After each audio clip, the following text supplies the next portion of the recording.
when he kind of talked to you guys and broke down the stats in the last couple of games, basically, kind of laid into you a little bit that what has happened in the last couple of games tell me about that moment when y'all had that talk. Basically, Sweeney them they gave us a challenge and said the second half of the season for the defense, the total big runs that teams have had on us. It wasn't haven't been a great percentage. Something we need to fix coming to this game because we know that these guys are very well and capable of killing us in the run. So it's something we got to fix as a defense. And I feel we came in and practiced well, and we're working on that right now. Was that necessary? I mean, you're one of the leaders on this defense.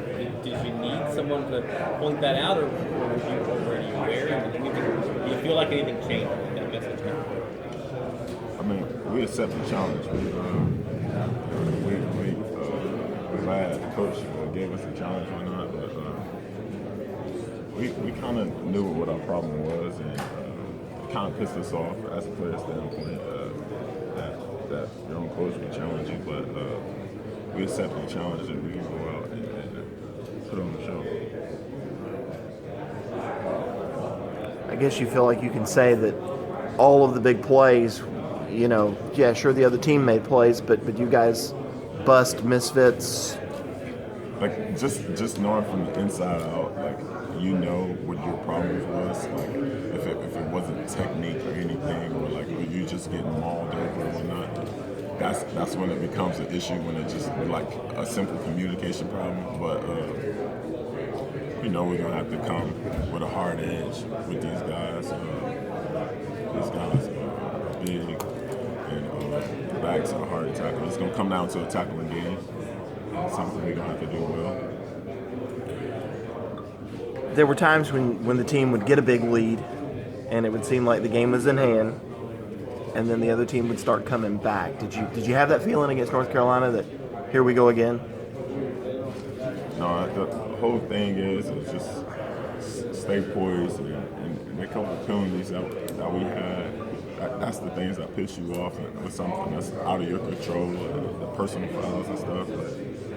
That's out of the defense control. That's something we can't handle. So if the special teams put us in a good field position, let us start at a good field position and have us start at a decent spot. And our defense, we're going to do what it takes. But even if we start on their 40, the object is not letting them score. So we're going to try to keep them off the board as much as possible. You look like a guy that's having a lot of fun with all this. Why? What's so much fun about this? Just all the years of wait, and now it's finally here. And first playoffs haven't been here around a long time, but we're playing in it. How special is that?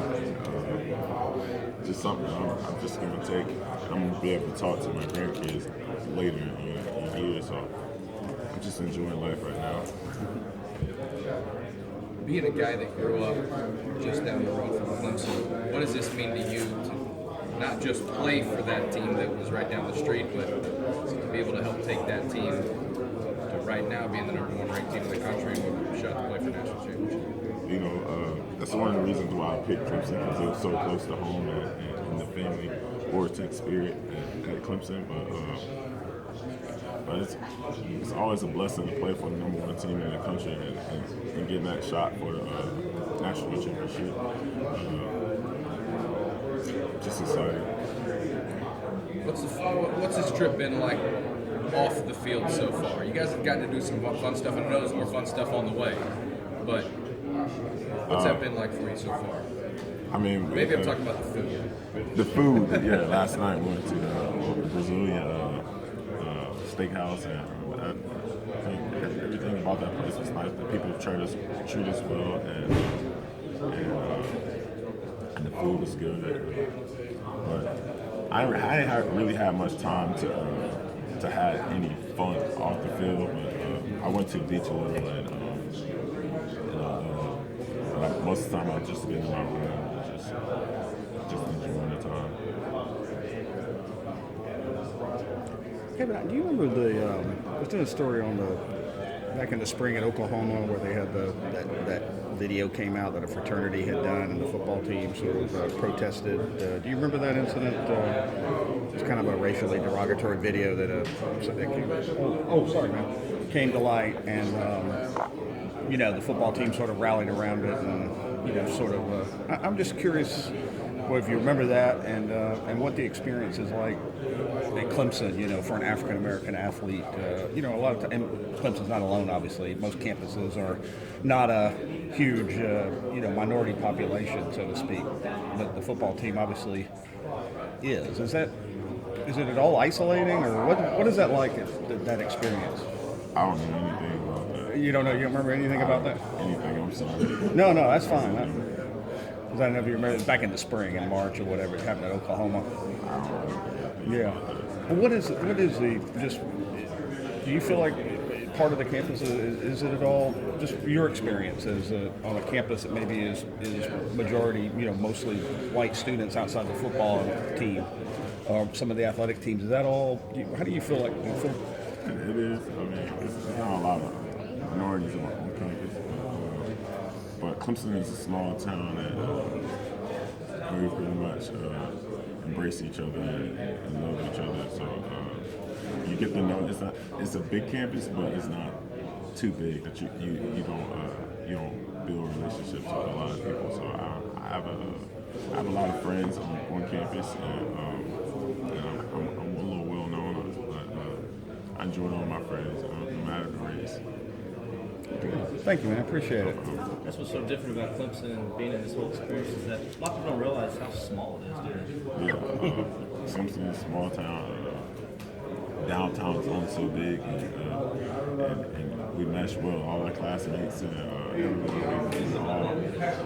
we all hang out and love each other. Do you ever get the thing when people talk about Clemson that they think it's bigger than it actually is? They don't realize that there's only 5 traffic lights and not much to it? Yeah, because we're so much of a big program in football, so that's why people be thinking Clemson is so big, but we're not that big. It's only, like you said, 5 traffic lights, but it's a decent size, but so would that make it even more special to kind of win this whole thing? yeah, I mean, of course, do it for your hometown and do it for Clemson.